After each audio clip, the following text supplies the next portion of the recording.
প্রেম কিংবা বিয়ে যেটাই করেন, করলে ভদ্রলোকের সাথে করবেন, না হলে সারা জীবন একা থাকবেন। নিজে টাকা কামাইবেন, ঘুরবেন ফিরবেন পরিবারের মানুষগুলোকে নিয়ে, আর সম্মানের সাথে বাঁচবেন। যে মানুষ কথায় কথায় তার মতের অমিল হলে অসম্মানজনক কথা বলা শুরু করে, গালি দেয়, ওইটাই তার আসল চরিত্র। এমন মানুষগুলো খুবই ভয়ানক। যাদের মধ্যে নম্রতা ভদ্রতা আছে, সে গালাগালি করে না বা অসম্মানজনক কথাবার্তা বলেন। এমন মানুষগুলোকে ছাড় দিয়ে যত চলবেন, ভালোবাসা দেখাতে যাবেন, নিজের লস। এরা আপনাকে মানসিক রোগী বানানো ছাড়া কিছুই দিতে পারবে না। এমন সম্পর্ক থেকে যত তাড়াতাড়ি সম্ভব বের হয়ে আসা উচিত। কেউ কারোর জন্য মরে না। জীবন নষ্ট করার জন্য একজন অযোগ্য লোককে নিজের জীবনে জায়গা দেওয়াই যথেষ্ট। বারবার নিজের অসম্মান হজম করে নিজেকে না মেরে একেবারে এমন অসুস্থ সম্পর্ক শেষ করে নিজেকে মুক্তি দিয়ে দেখেন, আপনার জীবনে উন্নতি হবেই। একজন সাপোর্টিভ সঙ্গী পাওয়া ভাগ্যের ব্যাপার। যে মানুষের মাঝে ভদ্রতা আছে, তারা তাদের দায়িত্ববোধ সম্পর্কে জানে। তারা অন্যের জীবন নিজের নিয়ন্ত্রণে আনার জন্য মরিয়া হয় না। আমি আমার পরিচিত এমন অনেক মানুষ চিনি যারা জীবনে অনেক ভালো কিছু করতে পারত, কিন্তু তাদের জীবন নষ্ট করে দিয়েছে তাদের জীবন সঙ্গী।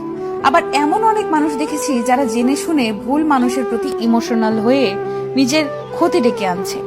ভালোবাসলে আগে নিজেকে ভালোবাসা উচিত, এরপর অন্য কেউ। ভালোবাসা যদি ভালো থাকাই কেড়ে নেয়, এমন ভালোবাসা দিয়ে কি করবেন? মানুষ চোখের জলের মূল্য ততদিন বোঝে না যতদিন না সেটা তার নিজ চোখ দিয়ে বের হয়। ভালোবাসার সবচেয়ে কষ্টের মুহূর্ত হলো পুরনো স্মৃতিগুলোকে ভুলে থাকা। এই কেমন কষ্ট! না কাউকে দেখানো যায়, না কাউকে বলা যায়, না শুয়ে থাকা যায়, না ভুলে থাকা যায়, না ফেলে দেওয়া যায়। শুধু প্রত্যেকটা সেকেন্ড বুকের ভেতর অনুভব করা যায়। এর নামে কি ভালোবাসার কষ্ট? কখনোই প্রিয় মানুষের কাছে নিজের দুর্বলতা প্রকাশ করবেন না।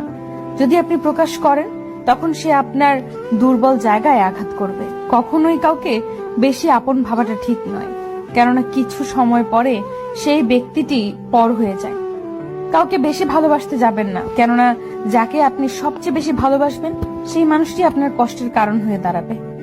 যদি কেউ বুঝতে পারে আপনি তাকে মন দিয়ে ভালোবাসেন, হয়তো প্রথম প্রথম সে ঠিকই আপনাকে ভালোবাসবে, তবে ধীরে ধীরে দেখবেন পরিস্থিতির সাথে সাথে সে পরিবর্তন হচ্ছে। তখন আপনি তার কাছ থেকে দুঃখ, কষ্ট, আঘাত, অপমান, অবহেলা, প্রতারণা ছাড়া আর কিছুই পাবেন না। কুকুর মার খেয়েও বিশ্বাসী থাকে, আর মানুষ ভালোবাসা পেয়েও বিশ্বাসঘাতকতা করে। নিজের প্রতি ভরসা আর বিশ্বাস করতে শেখো। পথ যতই কঠিন হোক, রাস্তা তুমি নিজেই খুঁজে পাবে। ভালোবাসা এমন এক বদ অভ্যাস যেটার কারণে মানুষ এক মুহূর্ত আনন্দ পাওয়ার জন্য সারা জীবন কষ্ট সইতে দ্বিধাবোধ করে না। যতই রাগ উঠুক না কেন, রাগের সময় একটু ভেবেচিন্তে কথা বলা উচিত। রাগ কমে গেলে তুমি হয়তো ক্ষমা চেয়ে নেবে, সে ক্ষমা করে দেবে, কিন্তু যাকে কথাগুলো বলবে তার মনে সেগুলো চিরস্থায়ী হয়ে যাবে। সবাই ভালো ব্যবহারের যোগ্য হয় না।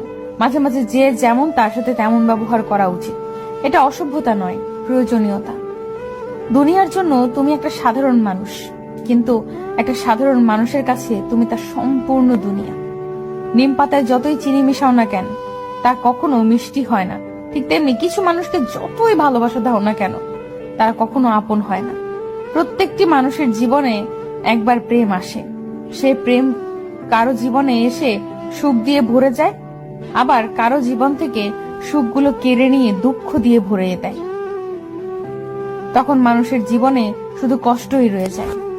যদি ভাগ্যক্রমে তোমাকে পেয়ে যাই, তাহলে তুমি হবে আমার সবচেয়ে বড় উপহার। একটা বাস্তব কথা কি জানেন? আমাদের পছন্দের মানুষগুলো কখনোই আমাদের হয় না, কখনোই না। পৃথিবীতে সত্যিকারের মানুষ চেনা বর্তমানে দুঃসাধ্য এক ব্যাপার হয়ে দাঁড়িয়েছে। হাজার মানুষের ভিড়ের মাঝে থেকেও বোঝা যায় না কে সত্যিকারের শুভাকাঙ্ক্ষী আর কে মুখোশধারী। অন্যকে ঠকিয়ে নিজেকে সুখী ভাবতে পারো, কিন্তু জীবন তোমাকে কখনো সুখী থাকতে দিবে না। প্রথম প্রথম সবাই পাশে থাকতে চায়, পরবর্তীতে পরিস্থিতি অনুযায়ী সবাই বদলে যায়। যে আপনাকে চায় না, আপনারও তাকে চাওয়া উচিত না, তাতে অবহেলা দ্বিগুণ বাড়ে। যখন দেখবে মন খারাপ, একা একাই ভালো হয়ে যায়, তখন বুঝে নিও তোমার আসলে কেউ না। যারা তোমার আপন সেজেছে তারা কিন্তু আপন না। দোয়া ভাগ্য পরিবর্তন করার ক্ষমতা রাখে। কারো মোনাজাতে থাকতে পারি, সত্যি ভাগ্যের ব্যাপার। ভুলতে পারি না বলে কষ্ট দিচ্ছ, একদিন দেখবে সব কষ্ট সহ্য করে তোমাকে ঠিক ভুলে যাব। মূর্খের সাথে তর্ক না করে নীরব থাকাই উত্তম। মাঝে মাঝে নীরবতা কঠিন জবাব হয়ে দাঁড়ায়। যে মাছে কাটা বেশি সে মাছের স্বাদও বেশি। যে ব্যক্তি সৎ বেশি তার জীবনে কষ্টও বেশি। জীবনে কখনো কখনো এমন কিছু তিক্ত অভিজ্ঞতার সম্মুখীন হতে হয় যা মৃত্যুর চেয়েও ভয়ঙ্কর যন্ত্রণা দেয়। এসব কারো কাছে বলা যায় না, চুপচাপ সই নিতে হয়। পুরুষ মানুষের সত্যিকারের ভালোবাসা ভয়ঙ্কর সুন্দর। কোনো পুরুষ যখন পাগলের মতো কোনো নারীকে ভালোবাসে তখন তাকে ভাগ্যবতী বলা যায়।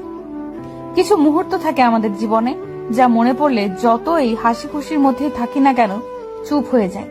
সময় বদলে যাবে কিন্তু স্মৃতিগুলো মনে থাকবে। ফ্যামিলি তোমার পছন্দের সবকিছুই দিবে, শুধু তোমার পছন্দের মানুষটা ছাড়া। আপন তো অনেকেই ছিল, যখন বিপদে পড়ে পিছু ফিরে তাকালাম তখন একমাত্র ছায়াটাই সঙ্গে ছিল। ব্যর্থতা শুধু আপনার জীবনে হতাশা বয়ে আনবে না, কিছু শিখেও যাবে যদি সেটা আপনি আপনার সুস্থ মনে উপলব্ধি করেন। কারো মনের ভেতরে ভালোবাসা জন্ম দিয়ে তাকে ছেড়ে দেওয়া তাকে মেরে ফেলার সমান। জীবনে আনন্দ উপভোগ করো, কিন্তু অন্যকে দুঃখ দিয়ে নয়। অবহেলার প্রহর শেষ হলে ডাক দিও, আবারও বলবো ভালোবাসি। কথার রোগ হলো মিথ্যা বলা, জ্ঞানের রোগ হলো ভুলে যাওয়া, ইবাদতের রোগ হলো অলসতা, দানের রোগ হলো গর্ব করা, সাহসিকতার রোগ হলো অত্যাচার করা, সৌন্দর্যের রোগ হলো অহংকার করা, বংশের রোগ হলো বড়াই করা। আপনি যতই মানুষকে ধরে রাখতে চান, মানুষ আপনার বিকল্প কাউকে পেয়ে গেলে আর কখনোই আপনার দিকে ফিরে তাকাবে না। তুমি সফল না হওয়া পর্যন্ত কেউ তোমার গল্প শুনতে যাবে না। মানুষকে ঠকিয়ে আজ যতই মজা নাও না কেন, সঠিক হিসাব তোমাকে একদিন এই পৃথিবীতেই দিয়ে যেতে হবে। আজ পর্যন্ত কেউ ছাড়া পায়নি আর